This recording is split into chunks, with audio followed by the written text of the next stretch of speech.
everybody. This is Professor Watkins, and we're going to be starting off our first lecture for Math 152 with U substitution. So if we have some differentiable function g of x, whose range is some interval I, so let's say, maybe it's all real numbers is the range of it, and it's continuous on that entire range, so something like a polynomial or cosine, sine, stuff like that, right? Then we can say, if we can represent this as basically the chain rule on the left-hand side, and set u equal to this g of x function, then we can integrate some simpler f of u function. So that looks complicated as a math formula, but basically what we're trying to do is someone's going to give us some function to integrate like this. And so one way to do this is that we could take, I'm going to change the thickness on this real quick. We could take this portion of our function and we could FOIL it out, right? We could multiply it with itself once, get something nasty, and then multiply that nasty thing with x to the fourth plus 3 again, and get something that's even more nasty. And we take that really nasty thing, and we multiply it with 16x cubed, and it'll be something that we can just use the power rule over and over on different terms to integrate. However, that's going to take us a long time. So the idea of u substitution is that we want to set something equal to u, so that when we take the derivative of that and divide by it, we cancel something out. So, for example, what I'm going to do here is I'm going to do u equals x to the fourth plus 3. Because now watch what happens. If I take a derivative of both sides of this equation right here, I will get du dx, because I'm taking a derivative with respect to x, is equal to 4x cubed. Now, I don't have anything currently that I can plug back into this equation, right? We don't have a 4x cubed in there. We don't have a du in there. But we do have a dx right here. And so the idea when we do u substitution is always going to be set something equal to u, take the derivative of both sides with respect to x, and then get dx alone in this new equation. So I'm going to multiply both sides by dx and divide both sides by 4x cubed. And that will give me du over 4x cubed is equal to dx. Now I can plug this du over 4x cubed in for dx in our integral. So we get the integral of 16x cubed. Remember, we set x to the 4 plus 3. We set that equal to u. So this is going to be u cubed times dx, which is equal to du over 4x cubed.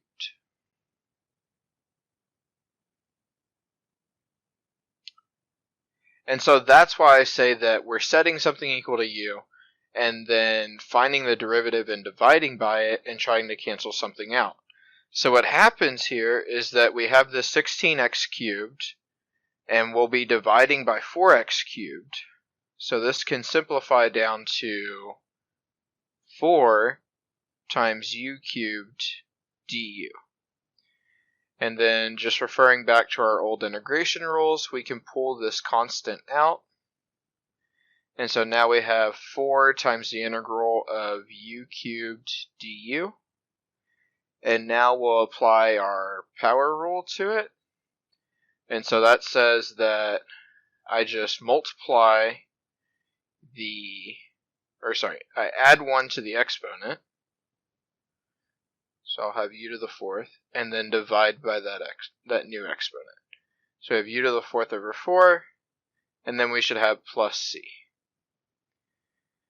Now when I multiply this out, that's going to give me, let's see, our 4 will multiply out with the u to the fourth over 4, so we'll just have u to the fourth plus 4c. And so 4c is just going to give us some new constant, c1. And so in the future, what I'm going to do is, instead of writing this plus c inside of here like this, I'm going to start writing it on the outside over here.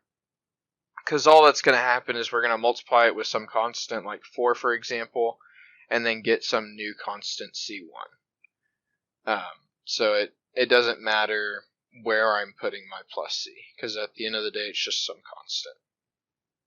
Okay, and now the only thing I have left to do is, we were integrating this originally with respect to x, so I want to plug in our expression for u so that we have nothing but x's as our variables in this equation. So this should be x to the 4th plus 3 to the 4th power plus c1. And then we should notice that if we take a derivative of this, so this is a great way to double check your work whenever you're doing these u substitution integral problems, or later when we do more complicated stuff like integration by parts or partial fractions, anything like that. Whenever we get our answer, we should be able to take the derivative of it and get back to what we started with up here, right? So whenever you're doing the homework problems, the quiz problems, exam problems, there's no reason to get these wrong when it's just some simple mistake that you could have avoided. And the reason for that is that you can go back and double check your work by just taking the derivative of this. So let's move to the next problem. And so again, when I start this problem, I'm trying to think of what can I set equal to u such that when I take the derivative of it and divide by that, I get something that makes our equation nicer. So if I was to set u equal to t right there,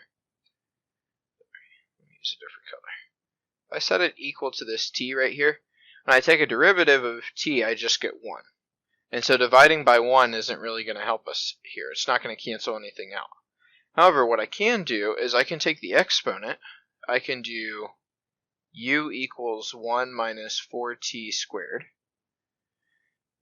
Take a derivative of both sides. So I'll get du dt equals negative 8t. And then divide by negative 8t on both sides and multiply by dt on both sides. So this will give me du over negative 8 equals dt. And I'll write it like this time, but in the future I'm always going to move my negative up to the numerator of the fraction. I don't know why, it just really bothers me having it down there. Probably some like weird thing going on in my brain or something. And so now we'll plug in du over negative 8 for our dt and plug in u for our exponent.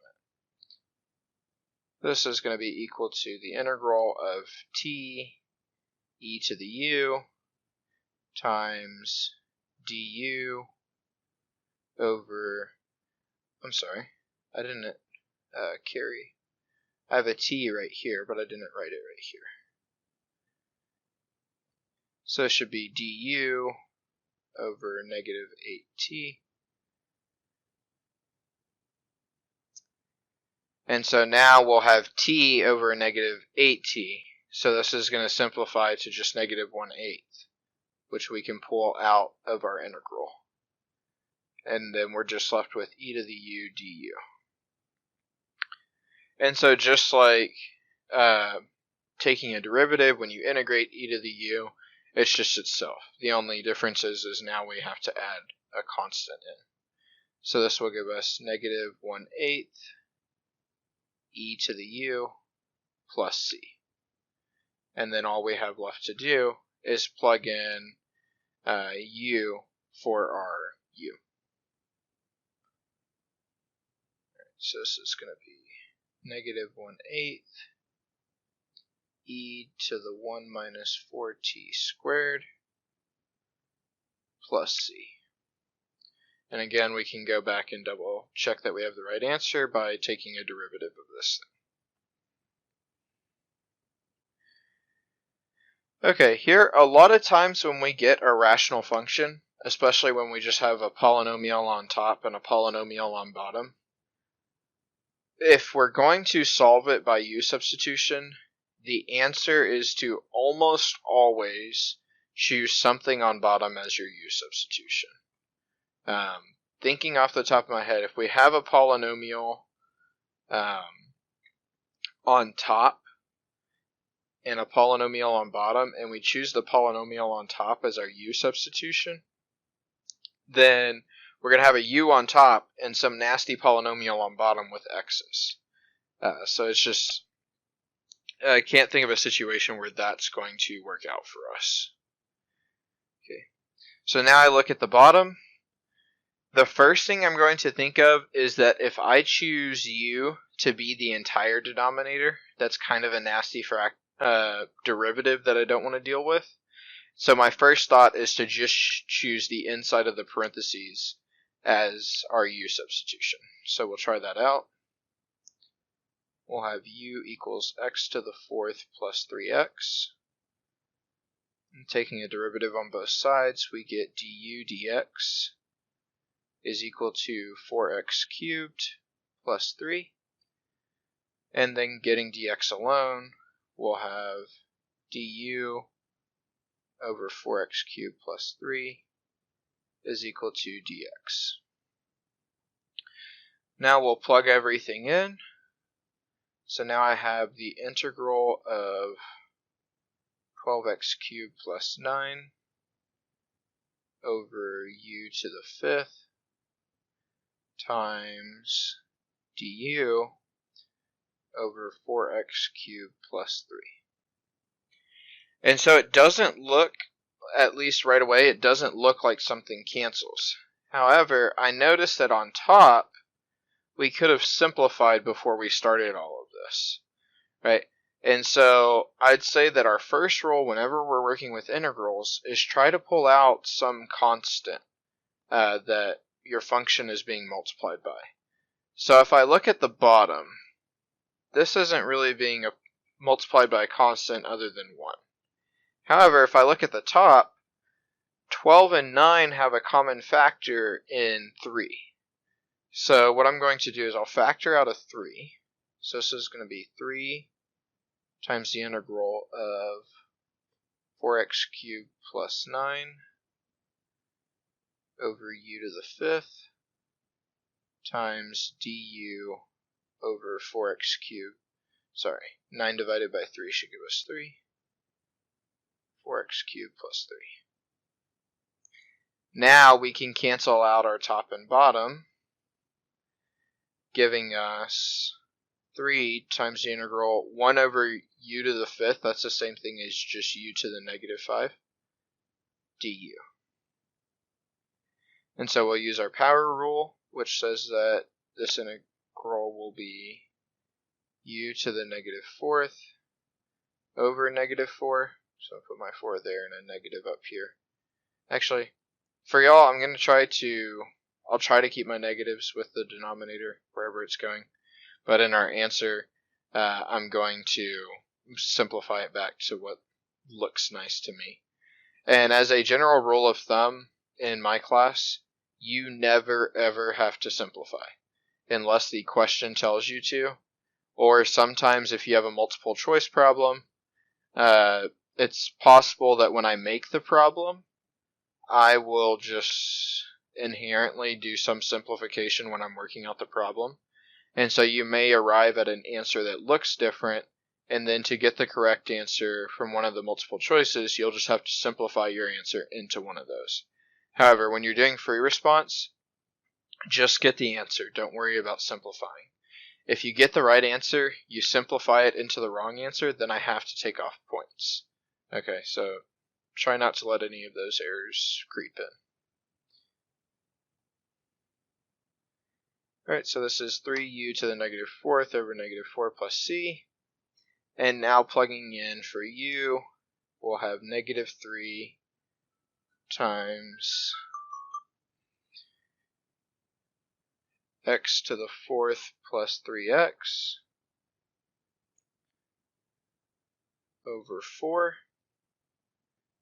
sorry, this should be to the negative fourth plus c. Right. And so even here, like I'm not going to move this x to the fourth plus 3x to the negative 4. I'm not going to move it to the bottom to write it as a positive exponent. This would be a perfectly fine way to write your answer on a free response problem. Okay, so now we'll move on to our next problem. And here we're going to start introducing some trig functions with u substitution. So again, before I was talking about when you have a polynomial over a polynomial as a rational function, then we generally choose the polynomial on bottom, or some variant of that, to be our u. It turns out a lot of times when we have fractions, we're going to choose what's on the bottom to be our u, or at least some portion of that. Right, and the reason for this is, at least in this case, if I choose the top as my u, I'm going to take a derivative of sine, so I'll get cosine.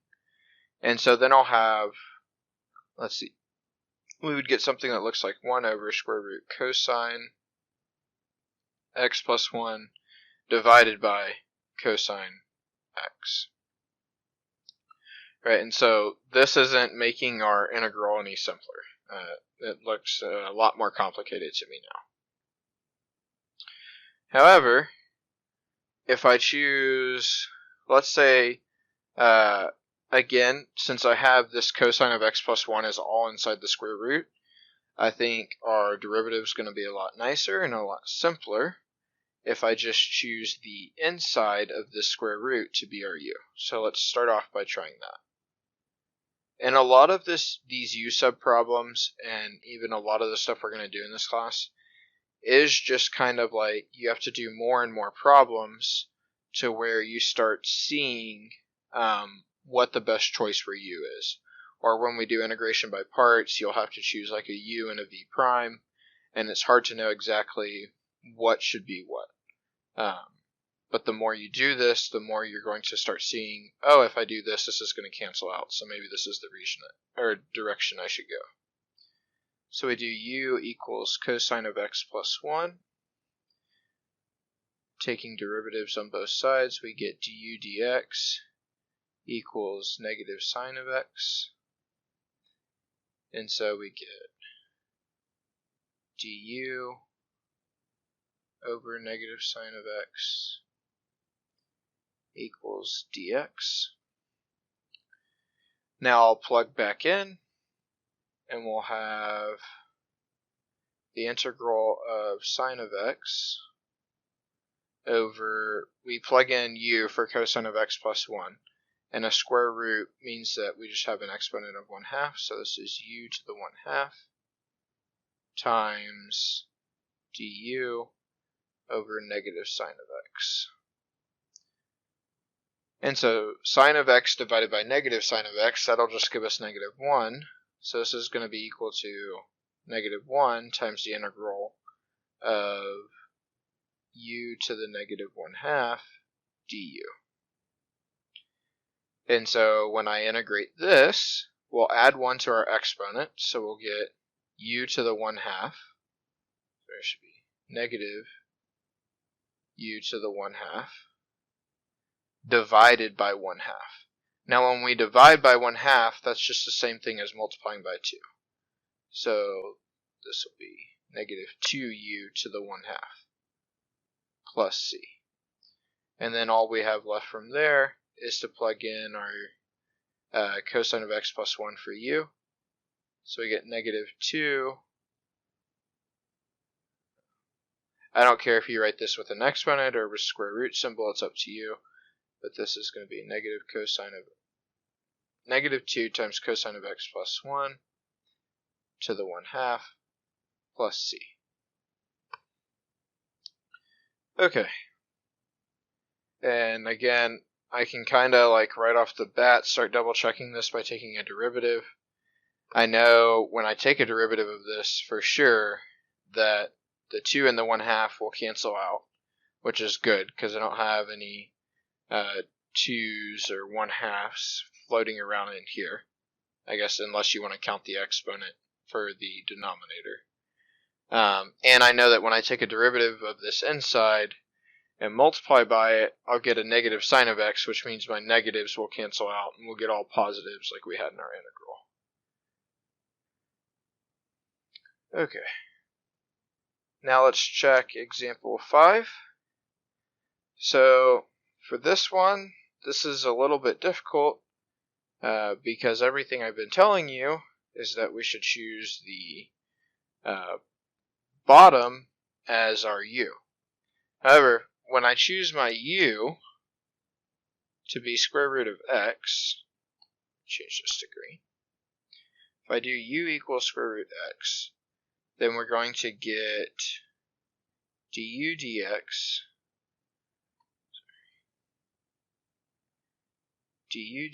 will be equal to 1/2 times, let's see, this square root x is the same thing as x to the 1/2, so let me go ahead and change this up a little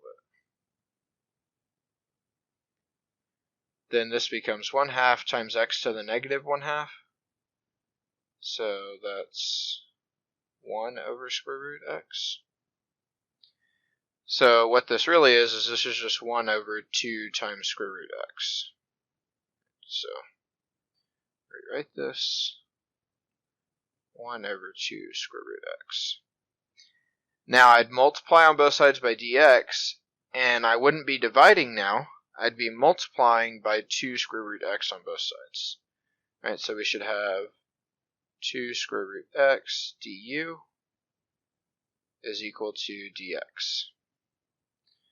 And so now when I plug in for this dx, I would get something that looks like e to the 2 plus, well, let's see, we chose square root x to be u.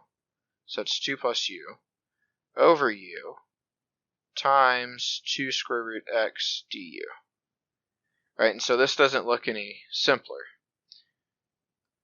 However, if I had made this 2 plus square root x, now let's look at what happens. Well, our derivative doesn't change here because the derivative of 2 is 0. And so now plugging in, I'd have the integral of e to the u over square root x times 2 square root x du.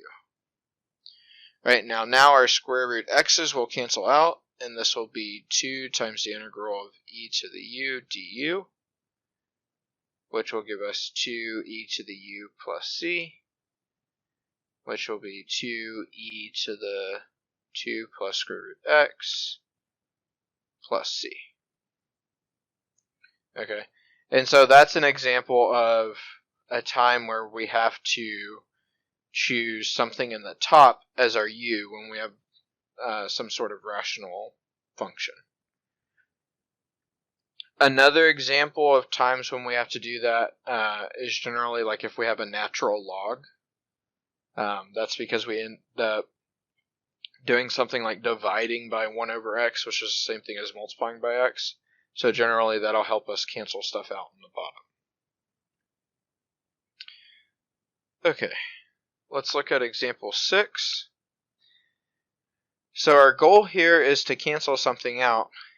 And this is going to rely on the fact that you have either looked at the formulas chart that I have posted on my webpage.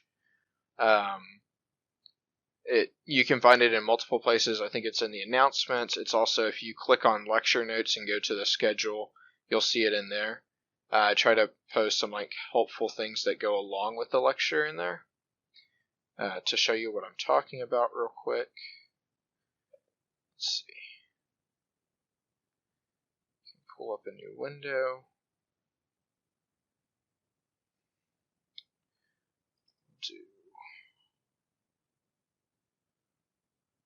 So here's the website. If we go to Math 152, you should be able to click lecture notes.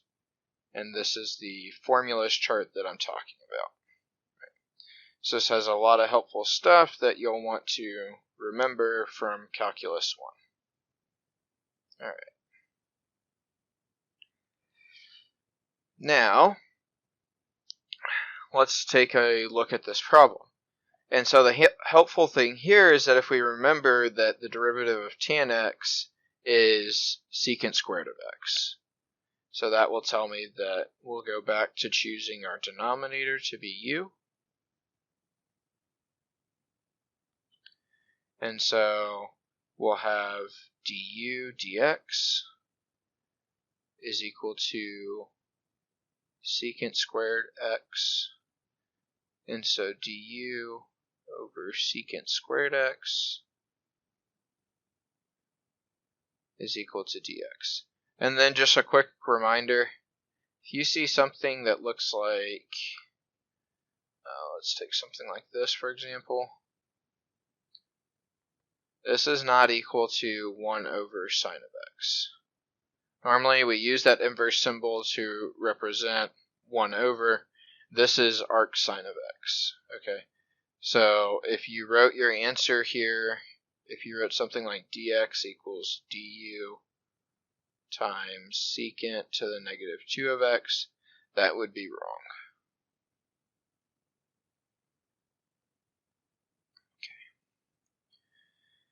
Okay. Alright, so now let's plug everything in.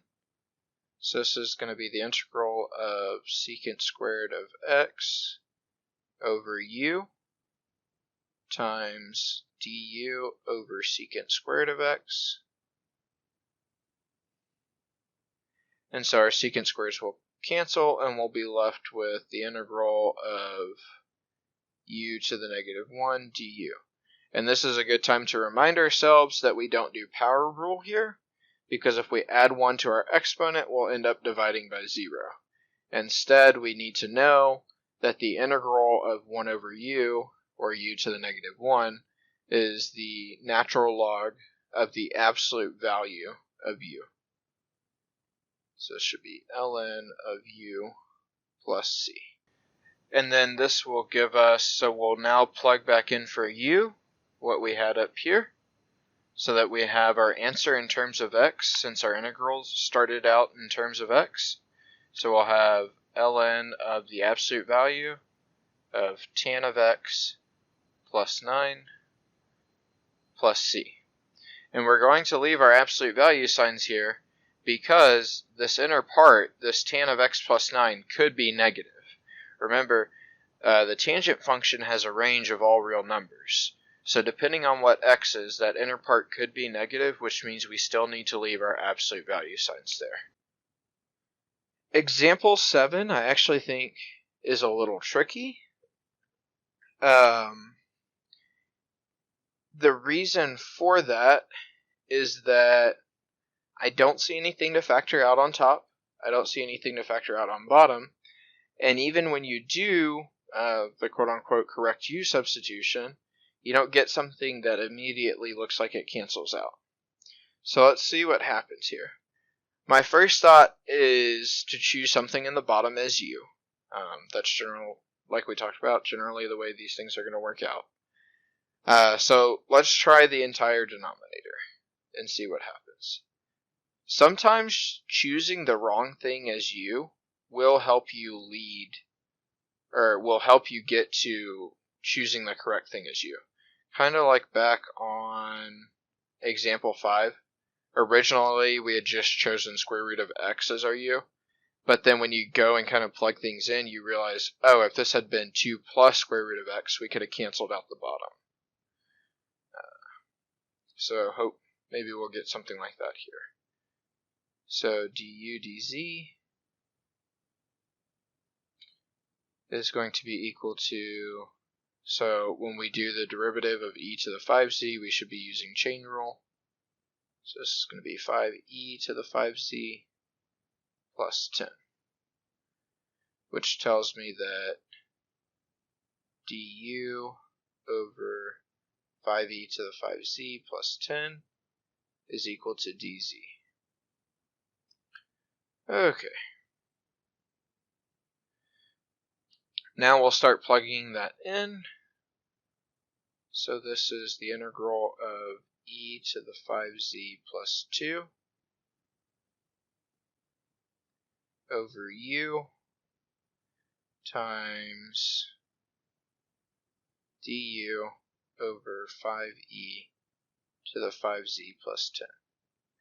So now once we're here, before you give up and say that this is the wrong thing to do, again, try to factor things if you can. Right? Try to pull some constants out of the integral. What I notice now is that in this bottom part, I can factor a 5 out of that, which means I can factor a 1/5 out of this integral, since these are being multiplied together and not being added together. So this is going to be 1/5 times the integral of e to the 5z plus 2 over u times du. So now we're dividing a 5 out of these terms. So this is e to the 5z plus 2. And now we'll get a cancellation, which will leave us with 1/5 times the integral of u inverse du. And so this should give us 1/5 times ln absolute value of u plus c, which is going to be equal to 1/5 ln of our u value up here, which is going to be e to the 5z plus 10z. Okay. And then our plus c, of course. Alright, that'll wrap up example 7. Right, and so now here, this is a time where when we're looking at this, we should know that we're not going to take u to be the numerator. If we take the derivative of 1, we get 0. We end up dividing by 0. That's not any good for us. If I choose x ln x to be my u, it kind of seems like it's going to be a nasty derivative, so I don't want to start going in that direction unless I have to. If I choose u equals x as our u substitution, we end up dividing by 1, which doesn't really help. However, if I choose u equals ln of x, like I was mentioning before, we end up dividing by its derivative. So we divide by 1 over x, which means we're multiplying by x. And that does seem like it should cancel out the x in the bottom. So let's see what actually happens. So I have u equals ln of x. I'll take a derivative on both sides to get du dx is equal to 1 over x. And now I'll have x du is equal to dx. And so then plugging back in, we'll have the integral of 1 over x times u times x du. Our x's will cancel out, and we'll be left with the integral of u inverse du, which will give me ln absolute value of u plus c. And plugging in for u, this will give me ln absolute value ln of x plus c.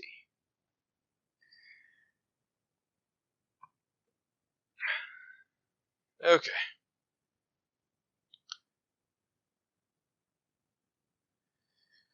Now let's take a look at example 9.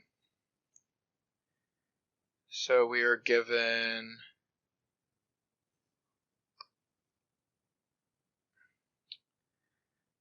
the integral of e to 1 over x divided by x squared.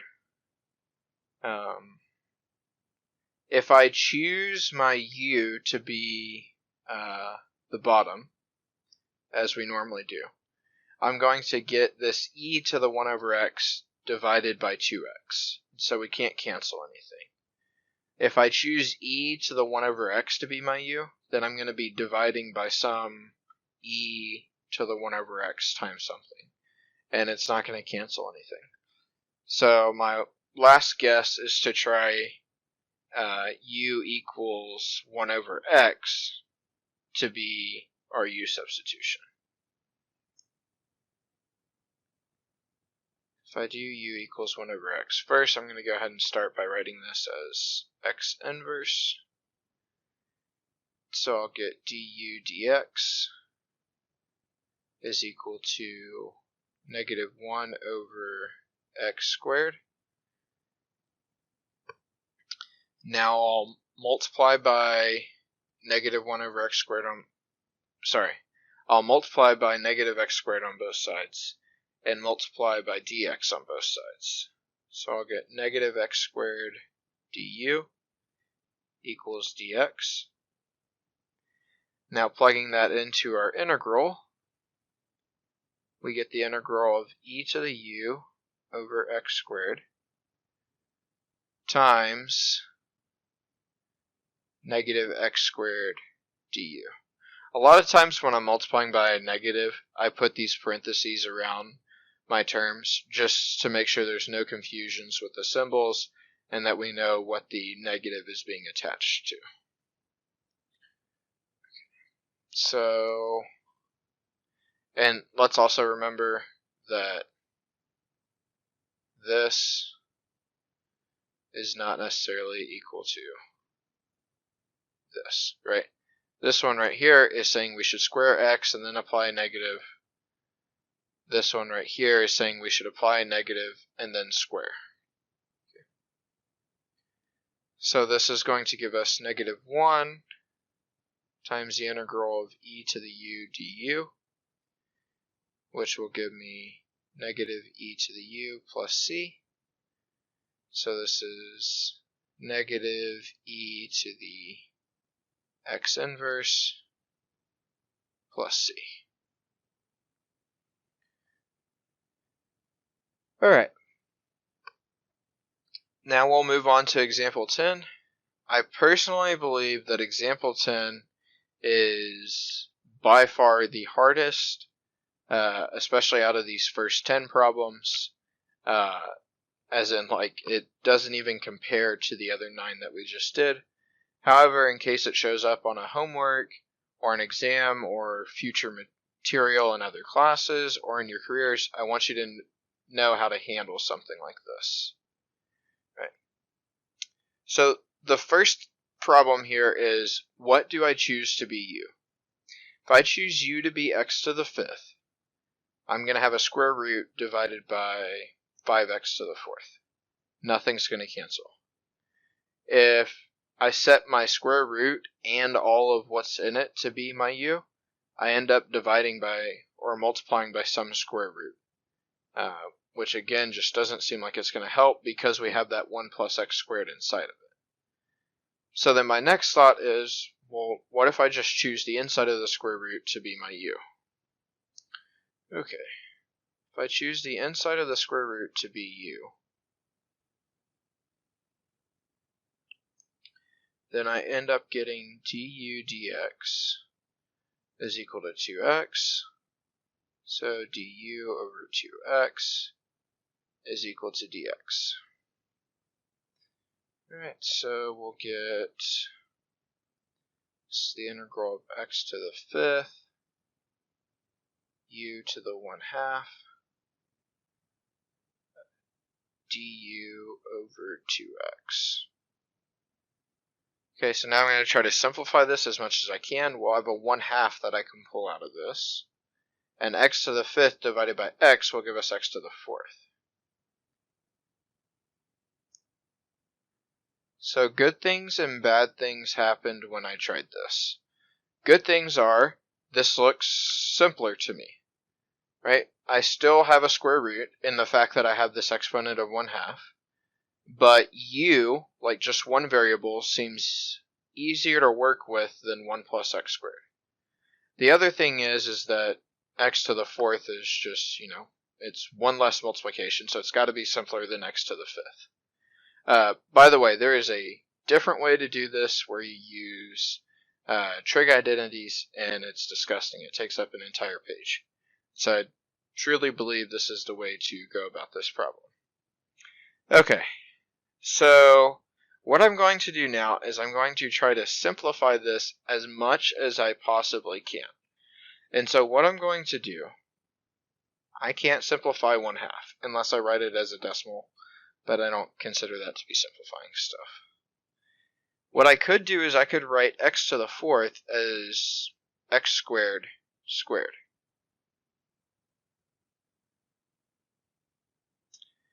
Now, notice that we have an x squared up here in our u substitution. So what I'm going to do with u equals 1 plus x squared, you'll see me write this symbol a lot. Just like lines with an arrow. That means implies. That means I'm going from this step right here to this step right here. And so what I'm going to do is I'm going to subtract 1 on both sides. So this becomes u minus 1 equals x squared. Now what I can do is I can move in this direction. Right? Normally I think it's pretty easy to follow like where I'm going. Like if I started here, I must have moved to here, and then, we read from left to right. So that must make sense.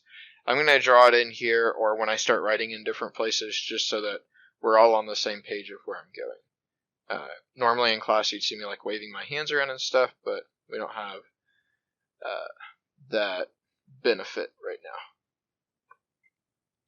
So then this becomes 1/2 times the integral, well, this x squared right here, this is equal to u minus 1. So this is u minus 1 squared times u to the 1/2 du. Now, I guess there's a couple different ways to do this. What I'm going to do, what I think is the easiest thing to do now, is to FOIL out this u minus 1 squared. Whenever you have something that looks like, something minus something or something plus something and then it's squared, we should automatically know what that is from our a minus b squared and a plus b squared formulas. So this is 1/2 times the integral of, this is u squared plus 1 minus 2u. That's what happens when we FOIL this part out, and then times u to the 1/2 du. And so then this will become 1/2 times the integral of u. So what I'm going to do now is distribute out this u to the 1/2. So 2 is the same thing as 4/2, so this becomes u to the 5/2, because we just add our exponents, plus u to the 1/2 minus 2u to the 3/2 du. Alright, so then this is 1/2. Okay, so now I need to integrate all of these. When I integrate u to the 5/2, I'm adding 1 to that, so I get u to the 7/2. And then divide by the new exponent. So that's the same thing as multiplying by 2/7. Plus, this should be u to the 3/2 multiplied by 2/3 minus, this is going to be 2u to the 5/2 times 2/5. And so now what I'm going to do is just try to simplify this. When I multiply out the 1/2, they'll cancel out with a 2 on top. Sorry, I should have had a plus c in here. So this becomes u to the 7/2 over 7 plus u to the 3/2 over 3 minus 2u to the 5/2. The reason I still have a 2 up here is because I can only cancel out one of these 2's. Okay, so this is 2u to the 5/2 over 5 plus c. Okay, and then the only thing I have left to do from there is to plug back in for u. So going all the way back to here, we had that u was equal to 1 plus x squared. So this will be 1 plus x squared to the 7 halves over 7 plus 1 plus x squared to the 3 halves over 3 minus 2 times 1 plus x squared to the 5 halves over 5, and then a plus c. Okay. So that's sometimes when you get something that didn't work like the other 9 problems that we did, take a look and try to do this trick right here. Right? See if you can get something that simplifies down, and then where you can rewrite something like we did in this step right here, to where the inside of this parenthesis shows up in your u that you chose.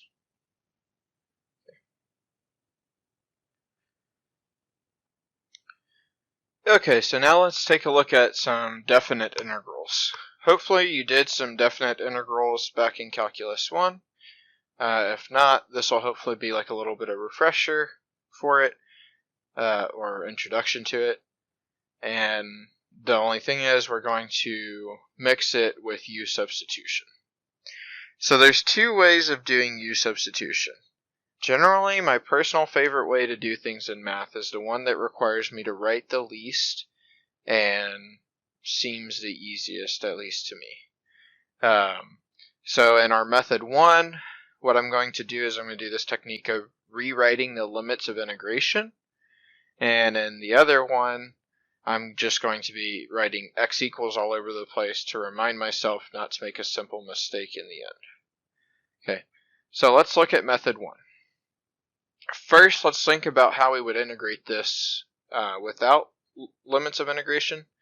And when I talk about limits of integration, I'm talking about these numbers in here, right? Our a and our b, this 0 and this 13. And so first what I'm going to do is I'm going to look at how would we integrate this without u substitution. Or sorry, with u substitution. And so the idea is we pick u equals 1 plus 2x, so that we get du over dx is equal to 2, and so then du over 2 is equal to dx, which makes our integral become, or at least the inside of it, 1 over, let's see, this would be the cube root of u squared times du. Now, for method 1, what you have to do whenever you do something like this is for your limits of integration, right? Sorry, I want to keep with the same pattern, so I'll make this black. Okay. So we take our limits of integration and we need to plug them back in to our u formula. Alright? So we'll take 13 and we'll plug it in for x here. That will give me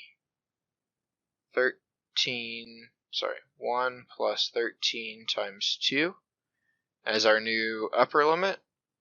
And for our lower limit, we should have 1 plus 2 times 0. So on top I should have 27, and on bottom I should have 1. Right?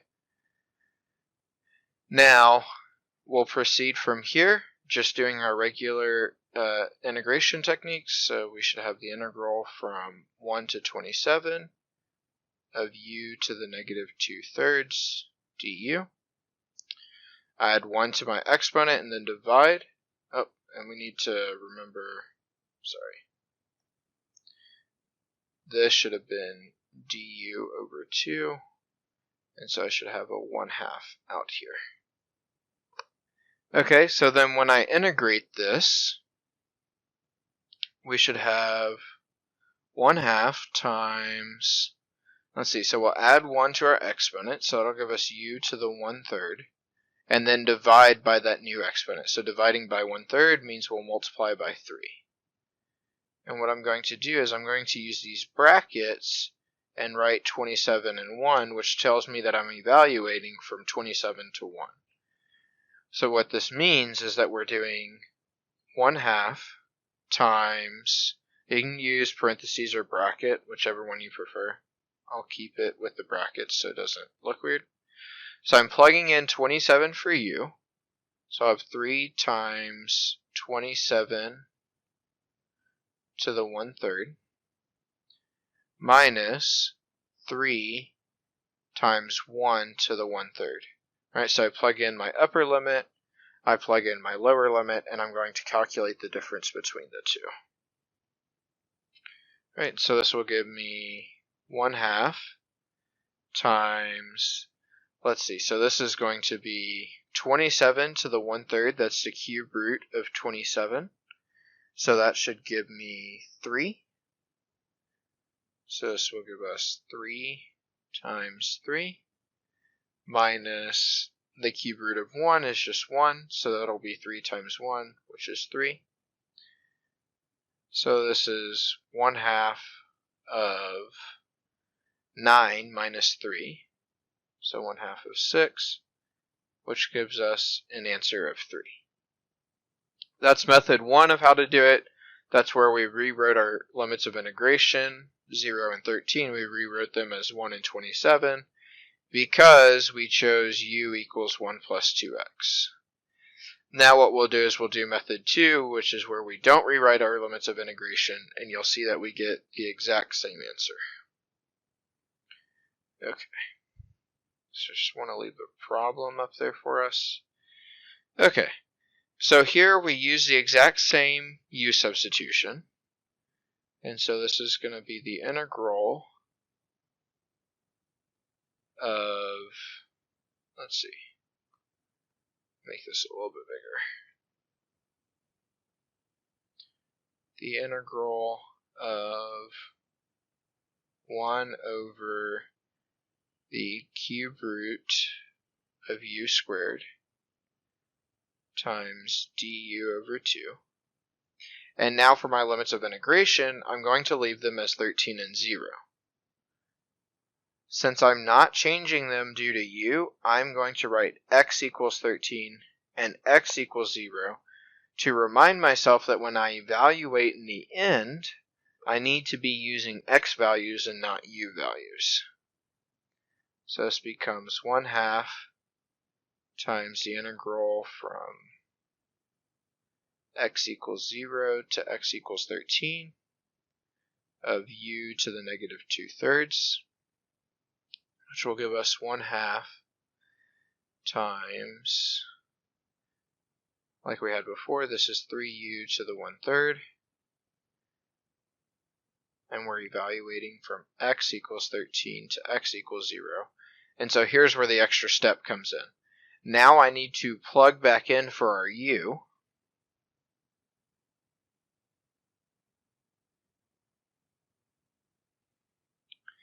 And so I'll have 3 times our u was 1 plus 2x. Right? That's what we got for our u substitution. So this is 3 times 1 plus 2x to the 1/3.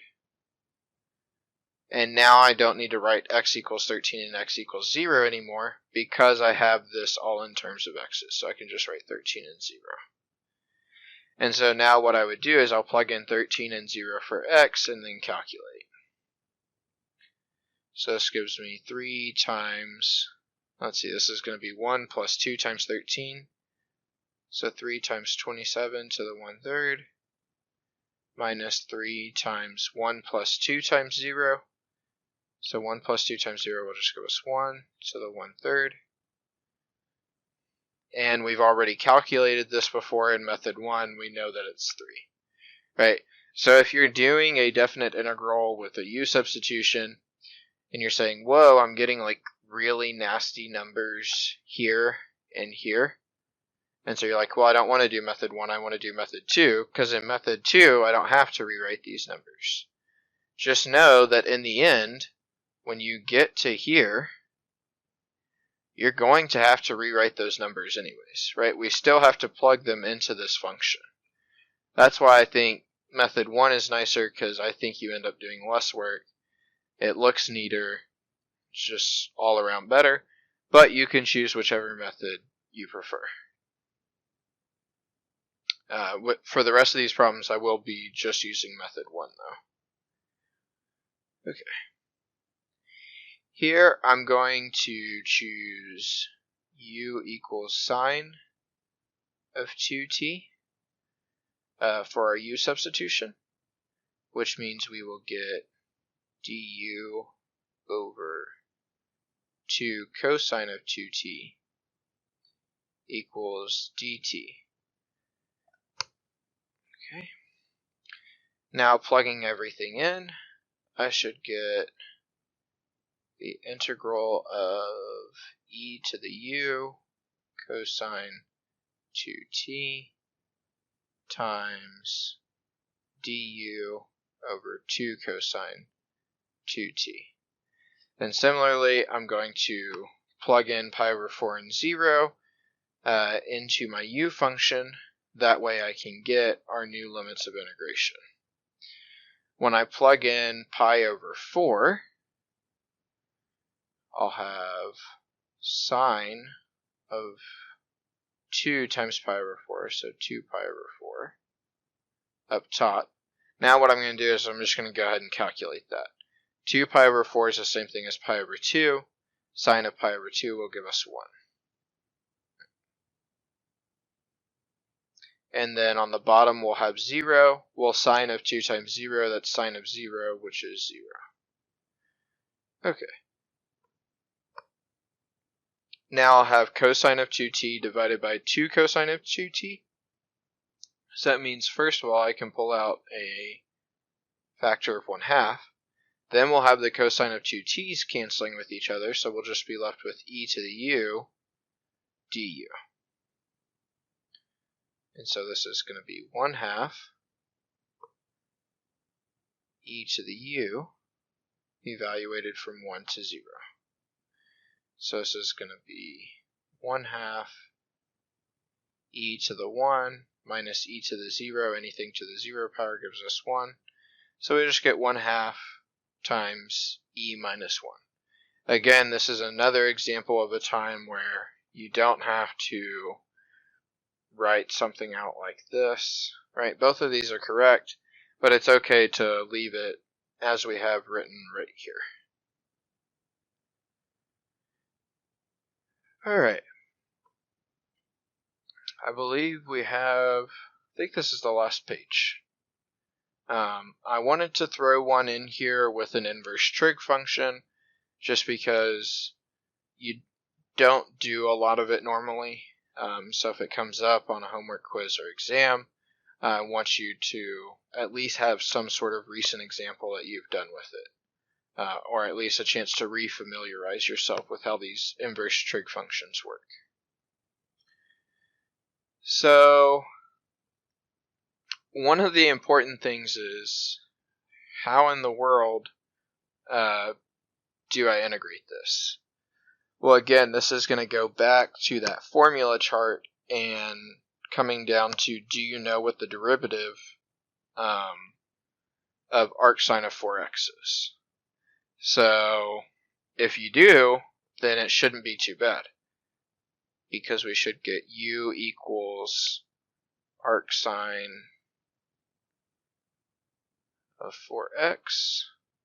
And so I'm not going to skip steps like I did on our last u substitution, just so that we can make sure we see what's going on here. Move this up a little bit. U equals arcsine 4x. A lot of the times, again, like I said, because I'm lazy, I'll write this instead. Right? Here I have to write 6 different things. Here I only have to write 5 different things.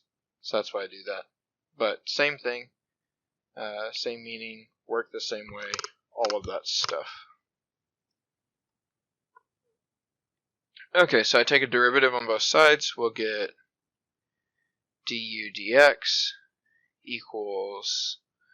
Now the derivative of this we have to do chain rule. So it should be 1 over the square root of 1 minus 4x all squared. So that's 16x squared. Times the derivative of the inside. So the derivative of 4x would give us 4. So we multiply this by 4, which will give us a 4 on top. Which means that we now have to multiply both sides by dx to get our dx alone on the right-hand side. And we'll multiply both sides by the reciprocal of this. So that will give me... Let's see, what does that give me? I'll have square root 1 minus 16x squared. Let me just write it down here. So I'll have square root 1 minus 16x squared du over 4 is equal to dx. Now plugging that back in, we'll have this integral. We'll need to rewrite our limits. So the first thing I'm just going to do is worry about the inside. So I'm going to have arc sine of 4x was u. Should have u over the square root of 1 minus 16x squared times the square root of 1 minus 16x squared dx. Oh, okay, I don't know what happened there. Dx over 4. Sorry, du. Okay. Then for our limits of integration, we need to plug those in to our u up here. So the first one is 1/4. When I plug in 1/4 for x, we're going to be doing arc sine of 1. This is a good time to refamiliarize yourself with how arc sine works. When I'm saying arc sine of 1, I'm saying that so you have to remember that our domain of sine is restricted for this. It's going to be restricted from negative pi over 2 to pi over 2.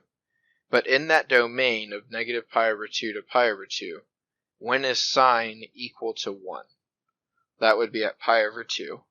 So that means arc sine of 1 is pi over 2. So this becomes pi over 2. And then for our bottom limit of integration, we should have arc sine of 0. So that's saying in that domain, where is sine equal to 0? Well, it's going to be at 0. Okay. So then our square roots of 1 minus 16x squared will cancel out with each other. And we'll be left with 1/4 times the integral from pi over 2 to 0 of u du.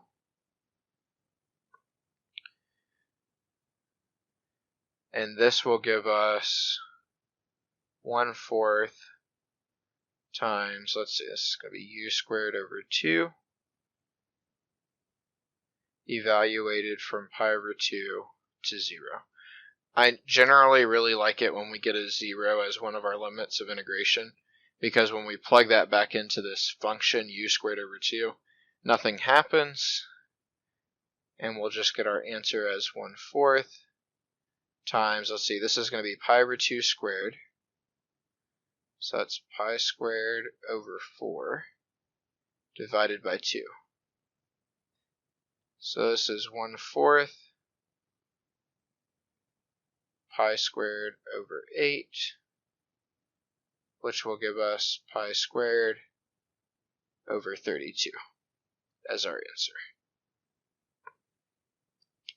Okay. Now in this next part, I'm going to talk about tricks for evaluating really tough integrals. Sometimes you will... So I will say everything we do in this class, right, it builds on itself. So you'll need to know this for exam 2, exam 3, especially exam 1, and the final exam. However, there are some things that we'll do where you can use different techniques to do them. Right? So later on, when we learn about integration by parts, or partial fraction integration, or trig substitution, different things like that, you may learn ways to do problems to where what I'm telling you right now, you may think it's pointless. However, the point of this is for you to be able to do these problems faster. Right? So odds are, if you see something that looks really crazy to integrate on a homework or quiz, odds are you're probably going to end up using one of these two tricks. And so these tricks say that if we have some function, let's take f of x equals x squared as an example. If I draw this function out,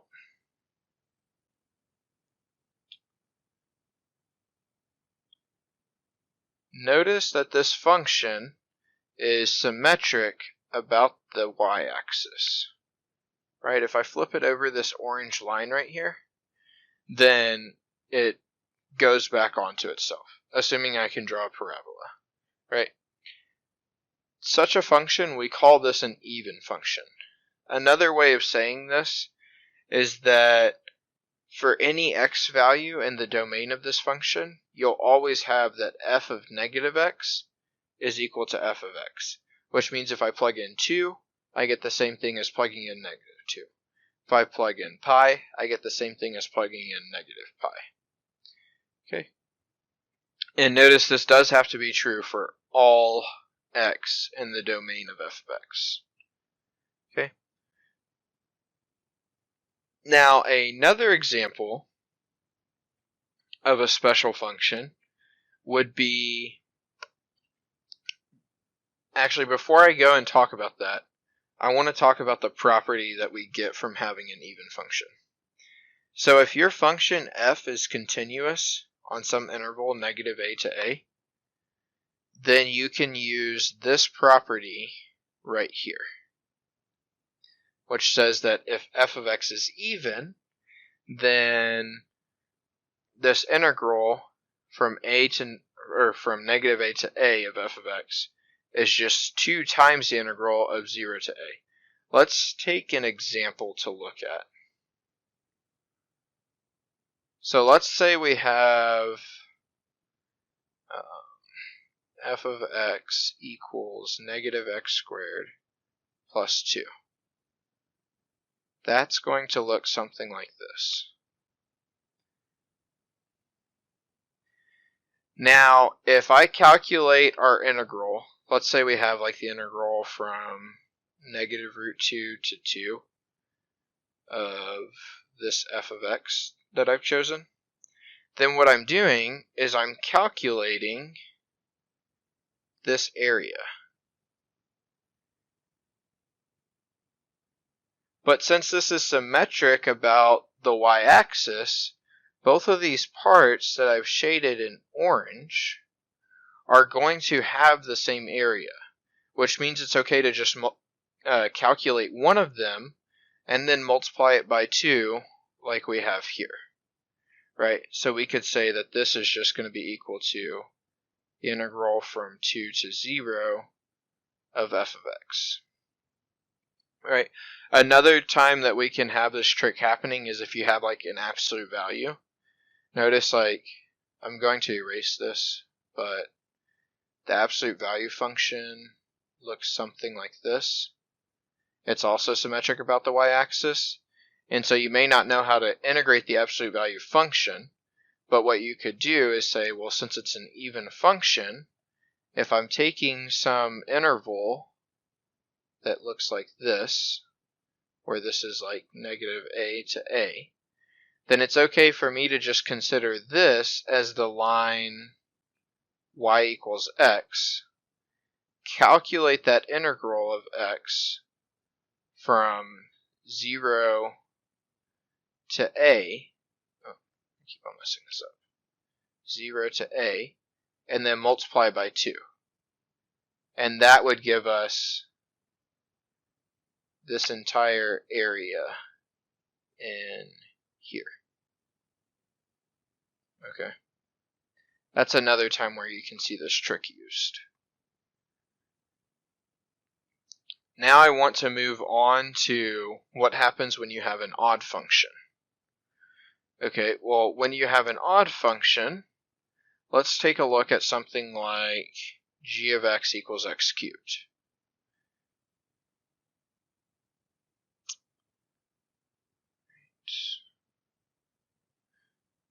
Okay, so I know that the x cubed function, if you haven't had me as a professor before, by the way, my drawings are terrible. It's just like a rough idea of what it looks like. I need it to be close enough to what I'm saying is like actually believable, but it's never going to be like even really close to being right. Okay. So the idea is, for an odd function, one way to think about it is that if we focus on the part, so in this case we have x cubed, if I focus on the part that lies in quadrant 3, right, so this part right here, and I'm going to flip that over the x-axis. Okay, and it turns out that this order here doesn't actually matter. But if I flip it over the x-axis, well, then it looks something like this. That's absolutely horrible. It looks something like that. Right? That's what happens from flipping it over this axis right here. Now if I flip that over the y-axis, so let me just run through every color I have.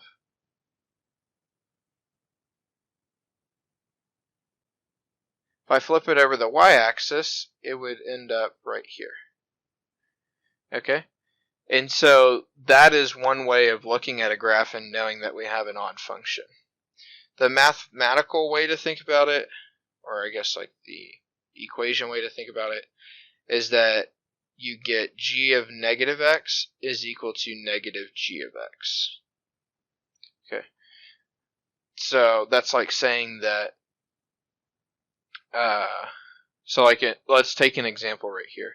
If I was to plug in negative 2, so in this case, g of negative 2 would be equal to negative 8. That's the same thing as if I just calculated negative g of 2, which is negative 8. So this is indeed an odd function. Okay. The important thing to get from this is that if you have an odd function and you're integrating with limits negative a and a, then your integral is just always equal to 0. Okay. So if we took something like, what's another example of an odd function?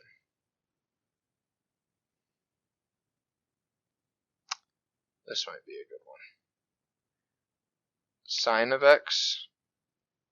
Let's take that example. So ideally, what I'm attempting to draw here is the sine of x function. So notice if I take, say, like the left half of this graph, flip it over the x-axis, and then flip that over the y-axis, then it would match up exactly with our sine of x graph. The other way is you can think of it, sine of negative pi is equal to negative sine of pi. Okay. So here I'm taking g of x to be sine of x. So if I want to calculate the integral, say from like pi over 8 to negative pi over 8 of sine of x, this is going to be nasty because I'm going to have to end up calculating something that looks like negative cosine of pi over 8 or negative cosine of negative pi over 8, which we don't even have on our unit circle, so how am I supposed to subtract those from each other? However, since this is continuous, it's an odd function, it's on some interval that looks like negative a to a, we can immediately gather that this is just equal to 0. The reason for this, let's say I took something like let's see, this should be negative pi over 2 to pi over 2. Then what I'm calculating is the net area here.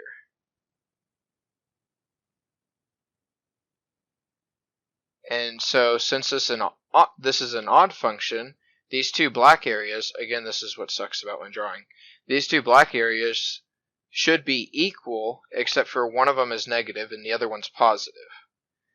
So that tells us that these are just going to cancel out, so our total area will be 0. Okay. So let's look at example 14.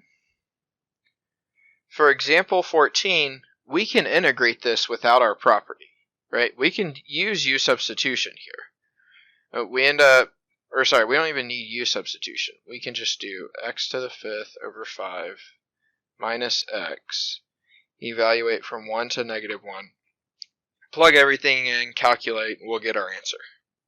Okay, and let's just see, just for the sake of argument, if I plug stuff in, what do we get? We'll get 1/5 minus 1 minus, I like to use this parenthesis to know that this minus sign is going to be applied to everything. So this becomes negative 1/5 plus 1.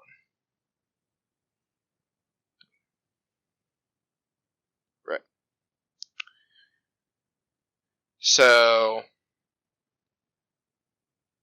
this will give me, let's see, we'll have this negative gets applied here, makes it a positive, so we have 1/5 plus 1/5 is 2/5. And then we'll have a negative 1 and another negative 1, so that'll give me minus 2. So you get 2/5 minus 2, which is going to give us, that's 0.4 minus 2, so it'd be like 1.6. Okay, that's one way to do this problem. Another way we could have done it is by noticing that this is an even function. All of our exponents here for x are even, right? This negative 1, that's technically negative 1x to the 0. 0 is an even number. Then we have an x to the 4. 4 is an even number. So I could have rewritten this as the integral from 0 to 1 of x to the 4 minus 1 dx, and then just times 2. And this definitely should have been a negative 1.6. Okay, and so then my guess here is that this integral from 1 to 0, or from 0 to 1 of x to the 4 minus 1, this is probably going to give me negative 0.8. But let's see. So this is 2. Right, and then when I multiply it with the 2, it'll give us negative 1.6. So we should get the same thing, x to the 5 over 5 minus x, evaluated from 1 to 0. So again, what's nice about this is that I have a 0, and plugging in 0 for this is nicer, because now I don't have all of this crazy like negative stuff that went over here. I don't have that going on anymore. So then this is 2 times 1/5 minus 1, that would give us 4/5, times 2, sorry, negative 4/5, times 2, that'll give us negative 8 over 5, which is negative 1.6. Okay, so two different ways to do that problem. This is an easier example with even functions, but here is a much harder example. So let's use what we know here. We know that this is an odd function. We already talked about sine of x. And we know here all of our exponents for x are even, so this is an even function. So now the question is, what happens when you have an odd function over an even function? Okay, well let's say that this function in here, this sine of x over 6 plus x to the 4th plus x to the 6th, let's say that this is our f of x function. And it's going to be equal to g of x over h of x, where this is my g of x, this is my h of x, and the only thing I'm going to use is the properties of odd and even functions. What I mean by that is, look back up here. So focusing on this and this. Take that away real quick. We have that f of negative x is equal to x, and g of negative x is equal to negative g of x. So in both of these, I see that we're calculating our function with a negative x inside. So that's what I want to do here. I want to know what is f of negative x. Okay, f of negative x, well, this should be g of negative x divided by h of negative x. Okay, well, g of x is a odd function, so that means that g of x should be negative g of x. Again, I'm just getting this from when we wrote this part right here. Okay. Now, again, from this part right here, I have that our even function, when you plug in negative x, it gives you the same thing as if you had just plugged in positive x. So this is h of x. And now what I notice here is that this negative g of x over h of x is just the negative of what we had started with. So this is just negative f of x, which tells me that this function, this f of x, is an odd function. And so now, without doing any work at all, since this is continuous, I know it's continuous because x to the fourth and x to the sixth are always positive, right? Or at worst case equal to 0, so my denominator is never equal to 0. Sine of x is continuous, which means that this radical of sine of x divided by 6 plus x to the fourth plus x to the sixth, this is a continuous function, right? So that was the first thing I needed to satisfy, right? It's continuous. It's on the interval negative 2 to 2, so that looks like negative a to a. It's odd, so that means that without doing any integration work at all, our answer is 0. Okay, and so just think about it. Like, we don't have any techniques for doing U substitution here. We don't have any formulas from Cal 1 that we could have applied to this. Right, so this is an example of a very difficult integral, but using our properties of odd and even functions, we get the answer with, little to no work compared to what we would have needed without using those properties. Okay. If you have any questions, please feel free to write them down and ask me about them in class, or ask your TA, or email me, or come to office hours, or set up meetings. And I hope this is a good start to the semester.